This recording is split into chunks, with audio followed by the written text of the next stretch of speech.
Hello friends. CTET UP TET TET में हमेशा शिक्षण विधियों के ऊपर कुछ क्वेश्चंस आते हैं। उन्हीं क्वेश्चंस को आज हम सॉल्व कर रहे हैं। शिक्षण विधि हमारी पहली विधि है आगमन विधि।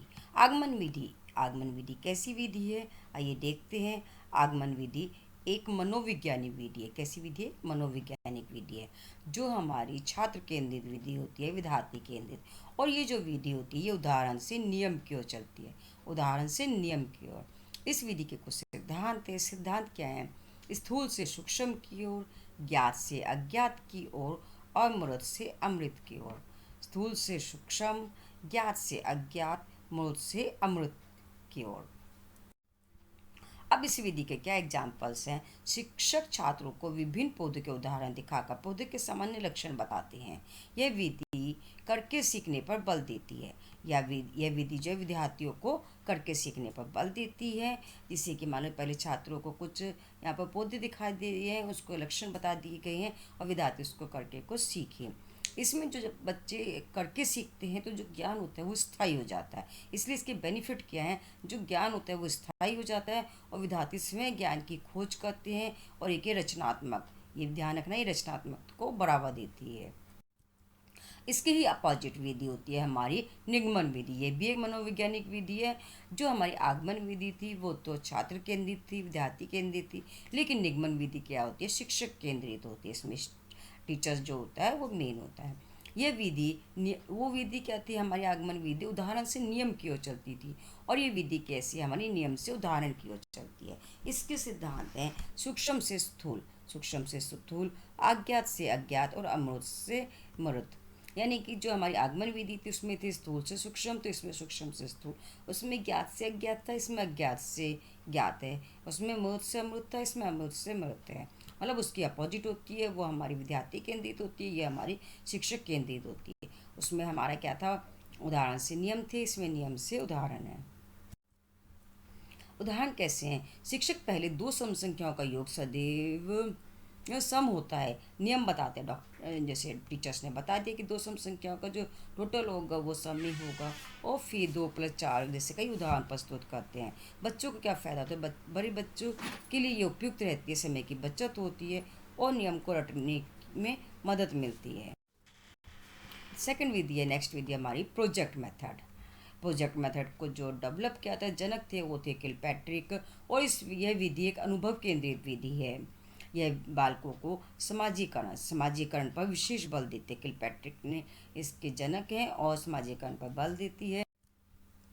इस विधि में क्या है? छात्रों में रचनात्मक सोच, आलोचनात्मक चिंतन और व्यक्तिगत व सामूहिक विकास को बढ़ावा देना है। जब विद्यार्थी जो अपने आप से करके सीखेंगे तो क्या होगी? उसकी रचनात्मक सोच भी बढ़ेगी, आलोचनात्मक चिंतन बढ़ेगा, व्यक्तिगत व सामूहिक विकास भी बढ़ेगा। वो छात्रों को एक उद्देश्यपूर्व या समस्या दी जाती है जिससे वे स्वयं योजनाबद्ध तरीके से हल करते हैं।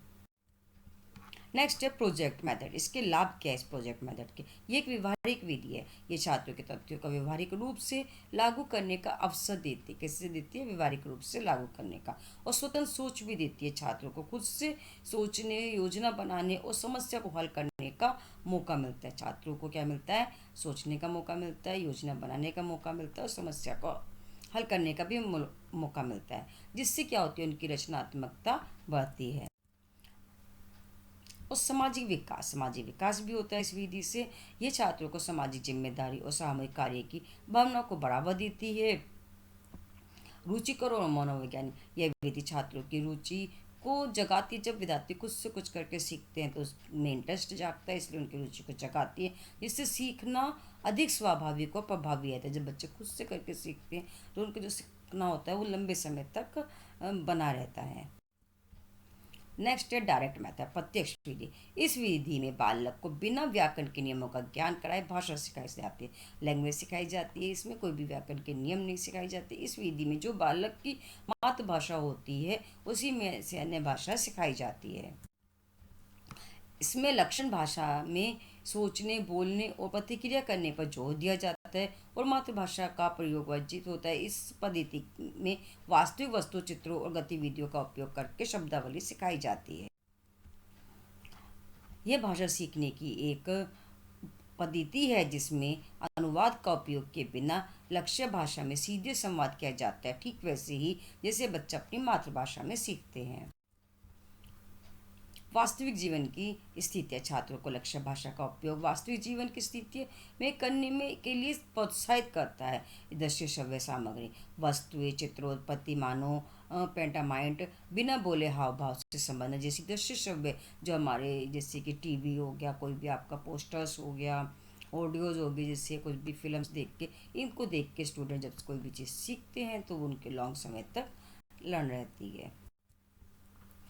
विश्लेषणात्मक विधि, एनालिटिकल विधि, यह शिक्षण पद्धति जिसमें एक जटिल समस्या को छोटे छोटे भागों में बांट दिया जाता है जिससे विद्यार्थी उसको तोड़ कर समझ कर इजीली समझ जाता है। ये एक ऐसी शिक्षण विधि है जिसमें एक जटिल समस्या को छोटे समझने योग्य भागों में तोड़कर उसका अध्ययन किया जाता है ताकि विद्यार्थी जो है अज्ञात से ज्ञात की ओर बढ़ते हुए स्वयं समाधान तक पहुँच सके। इस विधि में बच्चों की खोज करने और सक्रिय रहने का अवसर मिलता है जिससे प्राप्त ज्ञान स्थायी होता है और मौलिक चिंतन को बढ़ावा मिलता है। जब छात्र खुद से करके सीखते हैं, किसी भी समस्या को छोटे छोटे हिस्सों में बांट लेते हैं और बांटने के बाद उसको फिर छोटे छोटे हिस्सों में इसको सीखते हैं तो उनका जो मौलिक ज्ञान होता है वो सक्रिय रहता है और मौलिक चिंतन को भी ये बढ़ावा देता है और बच्चों में खोज की भावना बढ़ती है, वो सक्रिय रहता है। तो ये विधि भी इम्पॉर्टेंट है। नेक्स्ट है संश्लेषण। कई अलग अलग हिस्सों को जोड़कर एक पूरी या नई चीज बनाना। यह विधि ज्ञात से अज्ञात की ओर बढ़ती है जहाँ पहले से पता तथ्यों या जानकारियों को मिलाकर किसी निष्कर्ष समस्या को हल कर निकाला जाता है। यह विश्लेषण विधि के विपरीत है जिसमें किसी समस्या को छोटे छोटे भागों में तोड़ा जाता है। अनुकरण विधि, इस विधि में बालक अनुकरण करके सीखता है, इसलिए इस विधि को अनुकरण विधि कहा जाता है। इस कैसे सीखता है बच्चा, अगर हम कोई बोल रहा है तो वो भी बच्चा रिपीट करता है। जैसे LKG UKG के बच्चों को जब हम पोएम सिखाते हैं तो कैसे सिखाते हैं, पहले उसको खुद बोलते हैं, टीचर्स बोलते हैं, फिर स्टूडेंट बोलते हैं। वो बच्चा जैसे टीचर्स बोल रहे हैं उसी के अकॉर्डिंग वो सीख रहा है। ऐसे ही घर में भी आप किसी काम को करते हो, आपको देख के ही बच्चा करता है, मतलब अनुकरण करके सीखना बोलते हैं इसे। इस विधि में बालक अपने शिक्षक का अनुकरण नकल करके लिखना, पढ़ना आदि सीखता है। जब बच्चों को स्टार्टिंग में लिखना सिखाया जाता है तो उसको क्या सिखाया जाता है, पहले ऊपर वाली कंप्लीट लाइन लिख दी जाती है, बच्चों को बोला जाता है उसको देख देख के लिखे, यानी कि बच्चा अनुकरण करके यानी कि नकल करके सीख रहा है। नेक्स्ट है व्याख्यान विधि। यह शिक्षण का एक पारंपरिक तरीका है जिसमें शिक्षक बोलते हैं और छात्र निष्क्रिय रूप से सुनते हैं व नोट्स बनाते हैं। ये एक प्राचीन मेथड है जिसमें क्या होता है, लेक्चर मेथड भी बोलते हैं, जिसमें क्या होता है कि पहले ये टीचर्स उसको बोलते रहें और छात्र जो निष्क्रिय रूप से सुनते रहते हैं और अब जो टीचर्स बोलता है उसी के अकॉर्डिंग वो अपने नोट्स बनाते हैं अपने मेन पॉइंट्स के।